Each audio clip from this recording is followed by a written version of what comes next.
diligent, he's very honest, and I think we're going to go ahead and share the story. I think it was just, it wasn't really still a big story. We were at the men's retreat, camping, and somehow my dad had told us a story, or we had heard from my dad that he did this as a kid. We thought it would be a great idea to try. He said that either him or somebody, or some of his friends when they were kids, they would put the smallest guy, and as a kid, Zach was always small, so we would always send him to do the things, you know, that somebody looked at me, we were throwing, all kinds of stuff. And so we decided to, I think it was Zach, put him on this tree. And so we got the four-wheeler, we got the tree, and we decided to stick the tree down as far as the top of the tree. And so the four-wheeler just kept going up in the air because the tree was too big. So we all sat on the four-wheeler, thought that made sense. I think we even got some ropes, but everything we can to pull this tree down. He's just a good guy. He really is. I've known him, I guess, most of his life.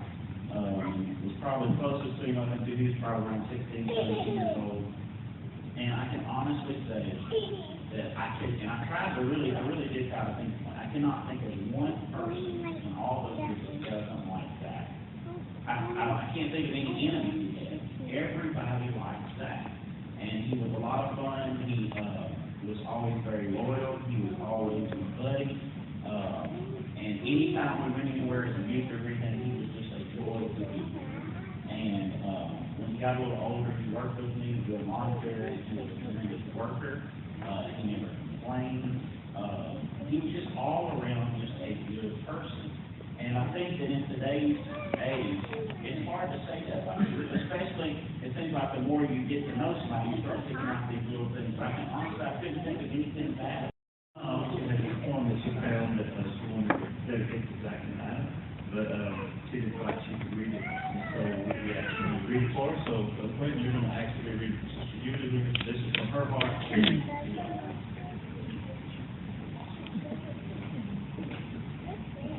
I do have a funny story before I read it.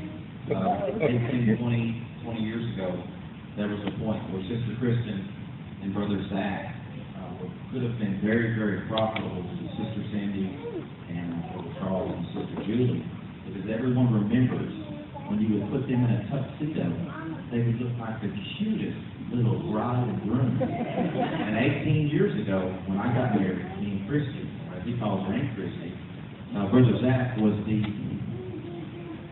little groom. And I never forget, and a lot of you may have remembered, that he pretty much sold the show. He squatted down at one point, he wanted to Julie, which is hoping he wouldn't do like this. But he did a good job, and I said to myself, you know what, one day, it's your ceremony, I'm going to stand you up, but I'm not going to do that. You are getting a good guy. We're happy to welcome you to the family.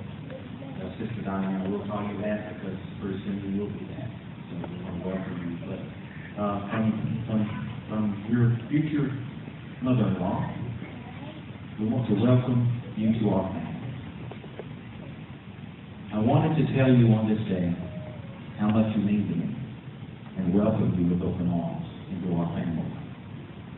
It was so easy for me to see, right from the very start, the special way you loved my son, the kindness in your heart. Thank you for the happiness you have brought into his life. I know that he is very proud to soon have you as his wife. And on the day that my son will be gaining a loving wife, and for me a daughter, it will be given to me. Welcome.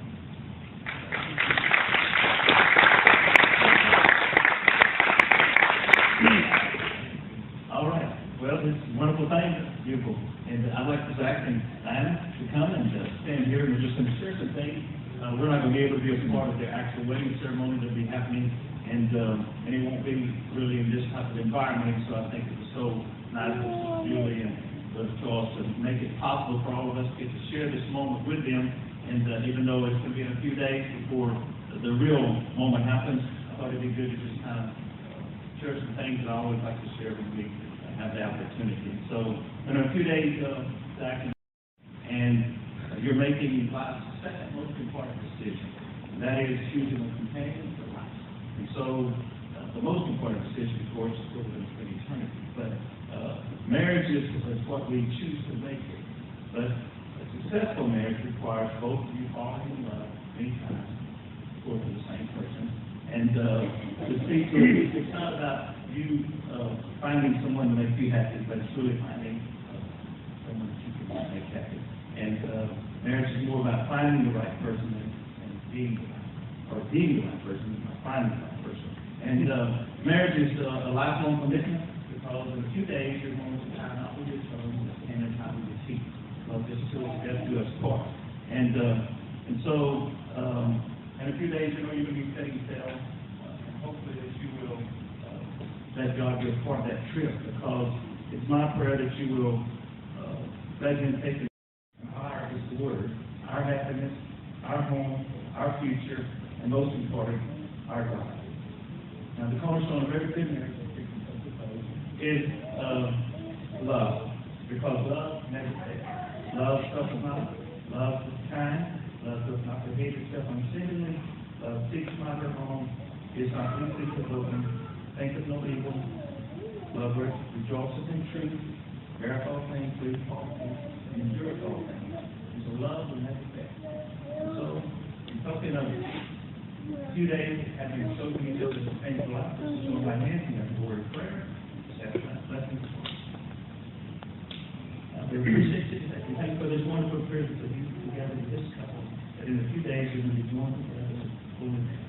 So, with that in mind, we're praying this prayer of blessing upon the relationship that's been reformed. Just pray you keep your hand on him. We pray you bless him through the troubled waters of life. And in the Garden of Eden, God tells us about this and created woman and gave her unto man so that he would love and protect her. And thus, God performed the very first marriage. God still shows up at every marriage. And in a few days, he's going to show up, and he's going to do open heart surgery. And so God is going to do about that. She's going to give nurse eventually. And he's going to take two parts and he's going to make it new. Because the Bible says, therefore, there are no more twain, but two, one flesh. And to see to it what God is going together, that no man put asunder.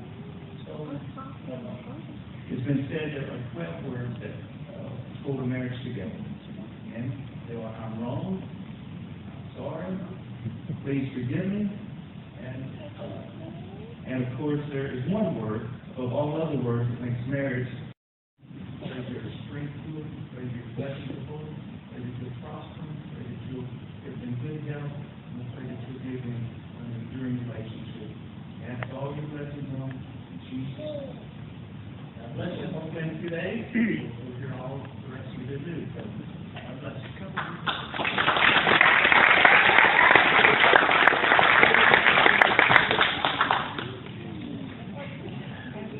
And is there anything else Judith would like to do? Like everybody come by and greet you. We don't want to cut the cake and do some normal things here, so they'll be going at it and going around and going for fun.